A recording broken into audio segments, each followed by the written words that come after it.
zo'r lokatsiyadan zo'r uy topib qo'ydim. Qarang, pishig'ishda qurilgan, 2 qavatlik, eng qizig'i 4 soti joyga qurilgan. Mana shunaqangi formada, xuddi shunaqangi planirovkada qurilgan uylar 80 ming, 100 ming tevasida. Mana shu ko'chani o'zida bilamiz qayerdaligini. Farg'ona shahar Yusufota choyxonani oldidaman.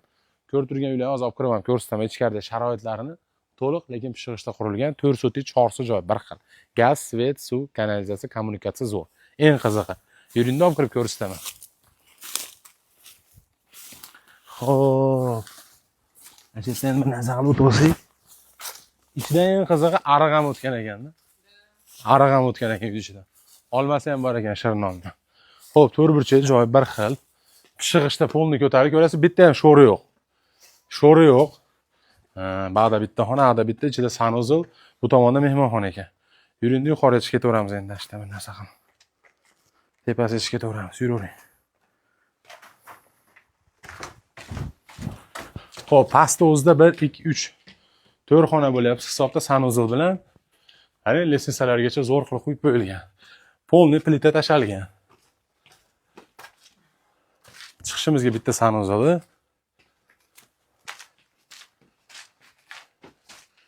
Ba'da ikkita xona.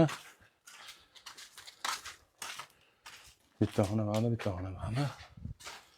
Ba'da xuddi shu stil. Bitta xona, yana bitta xona. Xo'p, mana endi asosiy joyi mana shu. Asosiy joyi. Yusufota choyxonani shunday yonginasi, hozir tashqariga olib chiqqan lokatsiyani ko'rsataman. 4 burchak bir xil joy. Ichida beryozasi ham bor ekan bonusga. Eng qiziqarli joyi Yusufota choyxonaning yonida hozir xususiy maktab ochildi. Xususiy maktab, mexanik zavod. Bu tomonga ham chiqib kelsa bo'laveradi, 64-avtobazga chiqib kelsa bo'laveradi. Bu eshik olinadi. Balki o'zi mahalla kadastr hujjati yo'q deb u deganlarga kadastr hujjati joyida, notariusda pulini sanaverasiz, egalar aytayapti. Uka notariusda pulini sanaveradi. Bu darvoza olinadi. Balki o'zi mana katta mahalla mana. Mahalla, ko'rdingizmi? Tayyor mahalla, shu uy bo'lyapti. Ekranda raqami turibdi, narxi $70 ming, yana bir qator kelishasizlar.